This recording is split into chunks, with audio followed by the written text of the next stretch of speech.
여러분 안녕하세요. 롱정입니다. 대선 끝나고 말이 많죠. 지금 뭐 분위기가 풀리네 마네, 규제가 풀리네 마네, 대출이 풀리네 마네. 또 반면에는 야당이 172석이니까 되네 마네. 이게 맞네 틀리네. 뭐 투기를 조장하네 아니면 안정화의 절차네. 말이 정말 많고요. 혼란의 시기인 것 같습니다. 근데 사실 그 혼란의 시기라는 그 팩트만 놓고 보면은 정치학적인 얘기가 많이 들어가 있지 않아요? 나의 믿음, 나의 생각, 내 기준에서의 옳고 그름. 그런 거 말고 시장에 대해서 꾸준히 말씀드려 왔잖아요. 제가 뭐라 그랬죠?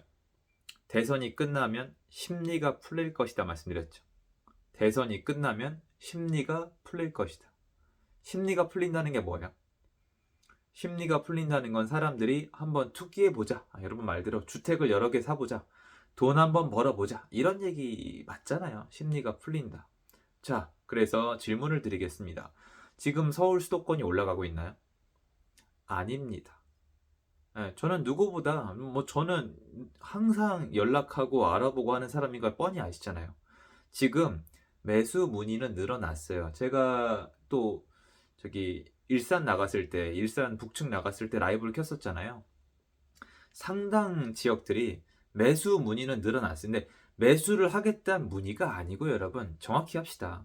매수를 할지도 모르는 고객의 문의 전화가 늘어난 거고요. 매도인은 질문을 하기 위해 전화가 늘어난 거고요. 그리고 일부 나와 있던 금매 중에 다시 들어간 것들이 있는 동시에 이게 늘어나다 보니까 확률적으로 계약 건수가 늘어났지만 원체 적었던 계약 건수에서 약간 늘어나서 기저 효과로 늘어났다고 말을 하는 거지 시장이 활성화된 건 아니죠. 왜 이럴까요? 제가 예전에 했던 얘기 정리하는 거예요. 그냥 정말 정직히 말씀드리면 아무래도 제가 얘기했던 부분이 맞는 것 같습니다라는 게 지금 이 영상인데 이걸 알아두셔야 돼요. 제가 만약에 제 이론이 맞았으면 또 제 이론대로 시장이 흘러갈 확률이 많은 거니까요. 대선이 끝났죠. 심리가 풀렸죠. 그러면 여러분이 봤을 때 지금 여러분 수도권에 사시는 분들 동네 부동산 가보세요. 물론 일요일이긴 한데 사람들 몰려오고 있는지 심리 풀려가지고 투기꾼들이 막 사들고 있는지 좀 봐보세요. 없죠. 없잖아요. 이게 무슨 말이냐? 야 봐라 심리 안 풀린다 이런 게 아니라니까 여러분.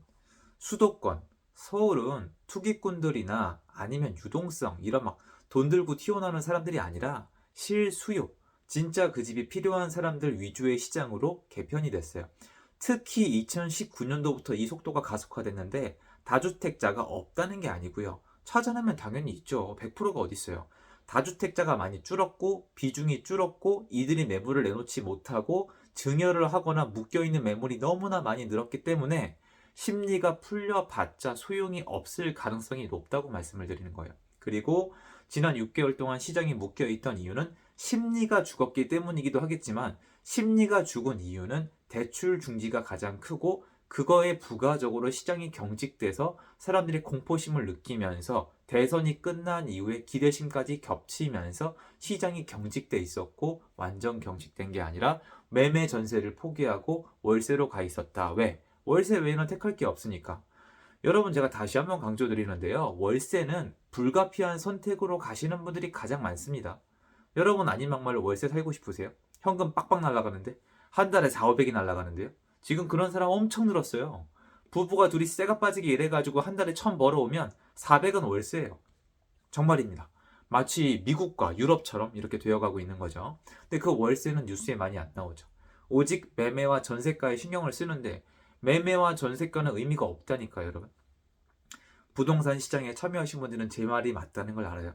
매매와 전세는 기존과 같이 대출이 정상적으로 나오는 시장에서 의미가 있고요.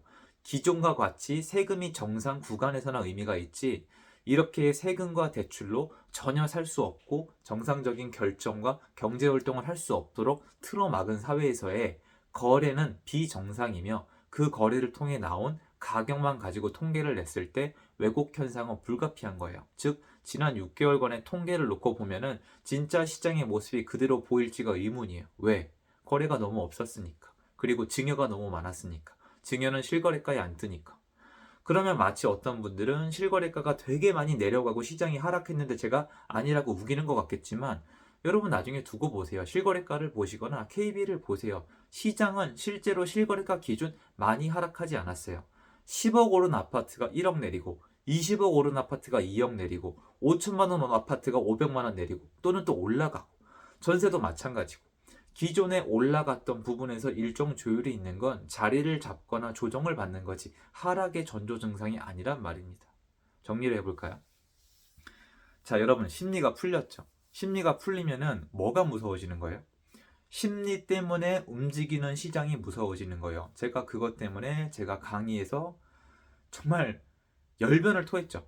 그리고 제 강의 듣는 분들은 댓글을 달아주시면 더 감사드리겠지만 제 정규 강의 들으신 분들은 알겠지만 제 말이 틀린 부분이 없지 않습니까? 심리가 지금 변화가 안 느껴지세요, 여러분? 심리가 풀린다는 건 이런 거예요. 그런데 심리가 풀릴 거니까 수도권이랑 서울에 이미 심리적으로 들어갈 수 있는 유동성이 없는 시장에 대해서 막 논하고 계신 분들은 답답한 거죠. 지금 당장 변화가 어떻게 있습니까? 살 수가 없는데, 결정할 수가 없는데, 움직일 수가 없는데. 하지만 심리 때문에 움직이는 지역들은 지금 난리 부르스죠. 제가 직접 느끼고 있는데 미쳐가고 있는 것 같습니다. 왜? 돈이 전국적으로 퍼져야 되는데 전국적으로 퍼질 수가 없으니까요. 그래서 여러분들은 이걸 아셔야 돼요. 지금 대선이 끝나고 사람들의 심리가 변한 게 아니라 맨날 심리 타령하시는 분들도 있잖아요. 유튜브 나와서. 심리가 아니라니까요. 심리는 여러분, 심리는 시장의 수급 때문에 영향을 받게 되는 부분이에요. 수급이 안 맞아서 공급이 많아요. 가격이 내려가죠. 그럼 심리가 위축되죠. 수급이 안 맞아요. 수요가 더 많아요. 가격이 올라가죠. 그럼 심리가 되게 조급해지죠. 이건 있는데 사람들이 가만히 있다가 집으로 돈 벌고 싶다. 이러고 우르르 사고 이젠 내려갈 것 같다. 우르르 팔고 이게 아니에요. 인과관계, 수요와 공급, 시장의 거래와 가격 이것들이 사람들의 심리에 영향을 미치는 거지 심리만 얘기하는 사람은 자기가 가지고 있는 데이터나 이론에 모든 결과물을 갖다 끌어당기는 거예요. 저는 그건 맞지 않다고 생각을 하거든요. 그래서 여러분이 기대한 것과 달리 수도권이나 서울을 나가보시면 시장에 큰 변화가 없는 거예요. 이런 말씀 하시죠? 야, 강남이랑 분당은 난리던데? 아니라니까요. 강남이랑 분당 주요 입지랑 판교 같은 데는요, 여러분, 원래 분위기가 좋았어요. 여러분이 관심을 끄고 있다 가지신 거잖아요. 그리고 기존에 공급이 딱 끝난 지역들, 과천이나 안양, 이런 데는 분위기가 좋아진 것처럼 느껴지는 거죠. 지금 수도권이 분위기가 나쁘다는 게 아니에요. 하락한다는 얘기를 하는 게 아니라 맞는 말을 하자는 거예요. 시장의 심리가 살아나봤자 시장 거래에 대한 시스템이 정상으로 작동하지 않으면 시장에 대한 움직임은 잘 나타나지 않아요. 그 안에서 거래가 이루어져야지 가격이 결정이 되는 건데 거래 자체를 틀어막고 있잖아요. 절대 좋은 현상이 아니거든요. 이거를 거래를 정상화시키면서 수급을 잘 맞추면 시장을 내릴 수가 있어요.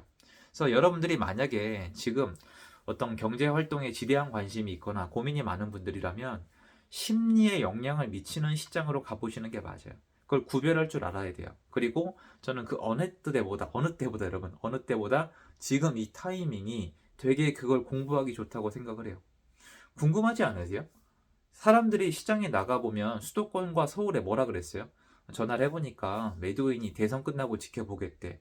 매수인이 대선 끝나고 결정을 하겠다는 얘기 들어보셨죠? 저 되게 많이 들어봤거든요. 근데 대선 끝났죠? 결정해요, 안 해요? 결정 안 하죠. 대선이 끝나고 지켜보겠다는 건 뭐냐면 대선이 끝난 다음에 시장이 움직이는 방향을 확인을 하고 나도 따라서 결정을 하겠다는 건데 대선이 끝났다고 집을 살 수 없는 분이 갑자기 사게 되거나 집을 팔지 못하던 분들이 팔게 되거나 이게 지금 안 되는 상황이에요. 매물이 너무 부족하고 수요자를 너무 억눌러 놨기 때문이거든요. 그러면 시장은 당연히 예전에 가던 방향으로 갈 수밖에 없어요. 그리고 임대차 시장에 문제가 기다리고 있죠. 이거를 해소를 해줘야 되는데 이건 앞으로 차차 지켜봐야 되겠죠. 그래서 시장의 근본적인 문제를 해결을 해야 시장이 정상으로 돌아옵니다.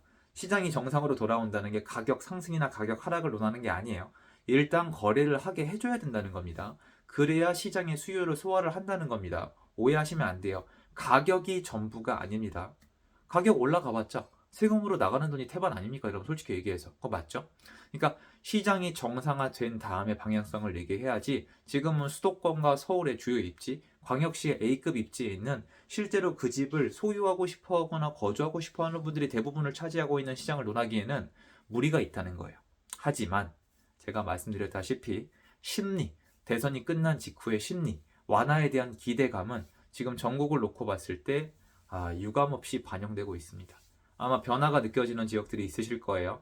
대선 전에 난리치다가 대선 직전에 조용해졌다가 다시 움직이는 곳들 많이 느끼고 계실 거라고 믿는데요. 개인의 선택이에요. 리스크도 있고 위험하기도 하지만 거기를 선택을 해서 한번 도전을 해볼 건지 아니면 안정된 시장을 택할 건지. 근데 중요한 건 각자 본인에 맞는 선택을 해야 되는 이 시점에서 전월세보다 매매를 택하는 게 좋은 곳은 어딘지, 또는 매매를 하더라도 내가 수익을 낼 수 있는 곳은 어딘지, 이런 곳들을 저는 여러분들이 잘 선별해냈으면 하는 마음입니다. 그래야 살아남고요. 지난 5년처럼 각자 도생입니다. 좀 기운 내시고요. 제가 응원을 합니다. 근데 어쨌건 저는 지금부터는 시장을 공부를 더 해야 된다고 생각을 합니다. 더 해야, 왜냐면 방향의 전환의 시기이기 때문에 방향 전환이 얼마나 잘 되는지, 그리고 또 시중에 풀려있는 유동성, 또 대출, 뭐 금리, 이런 것들이 어떤 영향을 미칠지에 대해서 좀 차분히 분석을 해봐야 되는 타이밍이 다가오고 있지 않을까, 이런 생각이 듭니다. 제가 함께 하고요. 응원하겠습니다. 영상 여기까지입니다. 감사합니다.